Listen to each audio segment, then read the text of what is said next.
আহিলো আমি দীপক সোণোৱাল এই আমাৰ চেঁচাপুখুৰীত থকা গাঁওবুঢ়া ঘৰলৈ ইমান সুন্দৰকে ডালিয়া ফুলবিলাক সযতনে ৰাখিছে চাওকচোন। তাতো কি মজা আছে ফুল আছে কুকুৰা ফুল লৈছো ইমান ধুনীয়া সুন্দৰ লাগিছে। কুকুৰা ফুল দেখিলেই ভাল লাগে।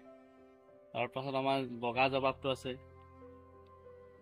কলনৰ বাৰী ফালে আৰু এটা এইটো ভাল আছে। আমাৰ গ্ৰাম্য অঞ্চলবিলাক বহুত থাকে এই ডাঙৰ পাত বাহাটো এইটোও ভাল লাগে।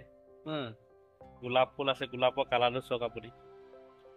গুটুৱা গোলাপ ফুলি সময় থাকোঁতেই কিমান ধুনীয়া সুন্দৰ কবিতা। এই গোলাপৰ ফুল দেখি হয়তো ৰচিছিল ইমান সুন্দৰ। কণী ফুলাটো লাগিছে লাগিছে কণী লাগি গৈছে। আৰু ইয়াত আছে অন্য এটা আছে এবাৰ প্ৰজাতি ডালিয়া ফুলৰ এইও এটা আছে। ইয়াত এটা আছে গোলপীয়া আৰু বগা সংমিশ্ৰণ কৰি ইমান সুন্দৰকৈ ডালিয়া ফুলটো ফুলিছে মানে ক'ব চকুৰ পৰি যায়। লগতে এইটো চোৱা এইবোৰ এটা কালাৰ এইটো কালাৰ এই এটা আছে তিনিটা কালাৰ এইটো এটা আছে সেইটো আছেই এই দুটা আছে এইও এটা আছে এই দুটা বেলেগ চব কিমান সুন্দৰ। মানে ডালিয়া ফুলৰ একেটা গছতেই বেলেগ বেলেগ ধুনীয়াকৈ সবাংগ সুন্দৰভাৱে ফুলবিলাক ফুলিছে। আৰু আপোনাৰ চিত্ৰ আছে এইটোতো একেলগত আছে আৰু মাজতে আছে নয়নতৰা ফুলটো। এইবোৰ কিমান ঔষধি সম্পন্ন গছ এজোপা নয়নতৰা পাতটো কিমান মানুহৰ কাৰণে লাগে স্বাস্থ্যৰ কাৰণে বা ডায়েবেটিছৰ কাৰণে এই ফুলটো খাব পাৰে। তো লগে লগে এই প্ৰায় এইটো সেই তাৰ লগত মিলি গৈছে এইকেইটা ফুলে হৈ গৈছে। আহক তাতে বাৰীখন আৰু দেখাই দিছোঁ আপোনালোকক। এইফালে চব জিলমিলি মানুহৰ খাদ্যৰ কাৰণে কিমান ভাল। আৰু এইটো আমাৰ খুতুৰাটো চবচোন কিমান সুন্দৰকৈ আছে। এইটো খুতুৰা চব আৰু এইখিনি ফুলখিনি চব এইটো খুতুৰা আছে। এই লগে লগে ফুলবিলাক কিমান সৰ্বাংগ সুন্দৰভাৱে কালাৰবিলাক ফুলিছে। এইবিলাক চব এই প্ৰজাতি একেটা প্ৰজাতি মই ফুলবিলাক নামটো নাজানিছো। এইবিলাক বৰ সুন্দৰকৈ তেওঁ ভাবিছে। ইয়াৰ লগে লগে আপোনাৰ এইজোপা আকৌ জিলমিলি আছে। লগতে চাপৰকে ইমান সুন্দৰকে ঘৰৰ পদূলি আগফালে আম গছ এজোপা আছে। ইমানেই ফুলিছে আমবিলাক ভাবিব নোৱাৰি। লগতে আমলখিজোপা আছে লগত আমলখি তাৰ লগে লগে আকৌ আমাৰ কথাটো ক'লোৱেই। আৰু বাৰীখন আছিল কবি লাই এটা সময় আছিলে মানে ভৰপূৰ হৈ আছিলে।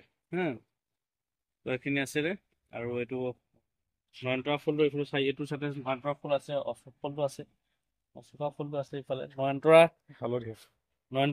এইটো অশোকা ফুলটো হালধীয়া। আমি ৰঙা আৰু বগা দেখিছোঁ এইটো কিন্তু হালধীয়া এইটো বেলেগ। সেইটো কাৰণে আপোনালোকক দেখাব বিচাৰিছোঁ যিকোনো ফুলবিলাক অলপ বেলেগ। এতিয়া নয়নতৰা ফুলটো এইটো বেলেগ কালাৰ এইটো অলপ বেলেগ কালাৰ। সেই কালাৰটো আপুনি দেখাওকচোন। এইটো আমাৰ বিলাক থকা জেনেৰেলি যিটো বেলেগ আৰু এই কালাৰটো অকণমান বেলেগ লাগিছে। সেইটো কাৰণে আপোনালোকক দেখাব লগা হৈছে এই কালাৰটো।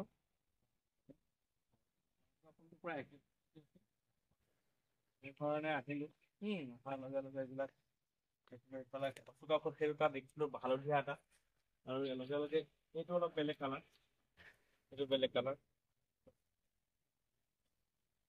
এই কালাৰ এটা বেলেগ আছে। সেইটো ফুল অলপ ৰঙা টাইপৰ এই গছজোপাটো আছে। গোলাপ ফুলটো আছে সিফালে এটা প্ৰজাতি সেইখিনি আছে। মানে মানুহজনে ৰাইজৰ কাম কৰাৰ উপৰিও ফুলনি বাৰীখন অৰ্থাৎ বাৰীখন ইমান সুন্দৰকৈ উঠিছে। আৰু তাৰপিছত সৰু সৰু বিলাহীবিলাক কিমান সুন্দৰকৈ লাগে চব। নহয় এইটো সৰু সৰু ফুলবিলাক কিমান ধুনীয়া লাগিছে চব। ভোট জলকীয়া পুলি আছে। গধূলি গোপাল এই ফুলটো চব গধূলি গোপাল ফুলটো আৰু গধূলি হোৱাৰ লগে লগে কিমান ধুনীয়াকৈ মেলি ফুলিব। এনেকৈ ইমান সুন্দৰকৈ আহিছে। নয়নতৰা ফুল আছেই আৰু এটা ফুল দেখাইছোঁ এইটো গোলাপ ফুলটো। এইটো হয়তো মই নিজে প্ৰথম দেখাইছোঁ সেইকাৰণে আপোনাৰ ৰাইজৰ ঘৰত দেখাব বিচাৰিছোঁ। এই গোলাপ ফুলটো বেলেগ চব একেটা গছতে এটা হালধীয়া বৰণৰ এটা বগা এইটো পূৰা চব দুটা আছে। এইও এটা আছে এটা গছতে আৰু এই দুটা আছে। গতিকে এই দুটা বৰ মন কৰিবলগীয়া ফেক্টৰ হয়। গতিকে সেইখিনি আপোনালোক দেখালোঁ আৰু ৰঙা গোলাপ ফুল এটা আছে। এইটো কিমান সুন্দৰকৈ ফুলিছে গোলাপৰ পাহি ইমান সুন্দৰ।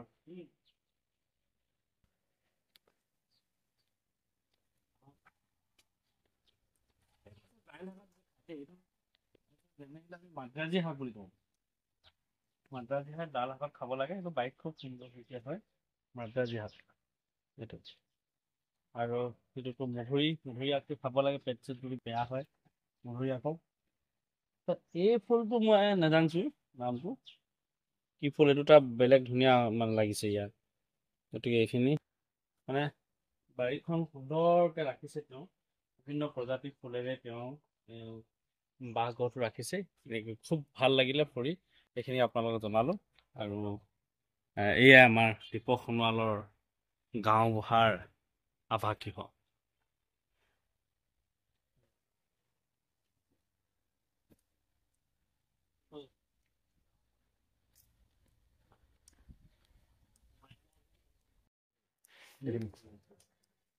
আহক আৰু আপোনালোকক দেখাব বিচাৰিছোঁ চাৰিওফালে ফুৰে সজ্জিত। এইটো আপোনাৰ এটা ফুল আছে বেলেগ, এই পাতটোতো বৰ পাতলা কোমল, আৰু এইবিলাক ইমান সুন্দৰ কপৌ ফুল, অৰ্কিড ফুলটো ইমান সুন্দৰকৈ ৰাখিছে। মনি প্লাণ্ট মানুহৰ ঘৰত ৰাখিব লাগে, ৰাখিলে পাণ গছ আছে, অসমীয়া মানুহৰ ঘৰত পাণ গছ, সেইখিনি ফুল ইমান সুন্দৰকৈ ৰাখিছে। কমলা গছ হয় নাই ৰাখিছে ইমান সুন্দৰকৈ। সেইখিনি আপোনালোকক দেখালোঁ, পাণ গছ দেখালোঁ।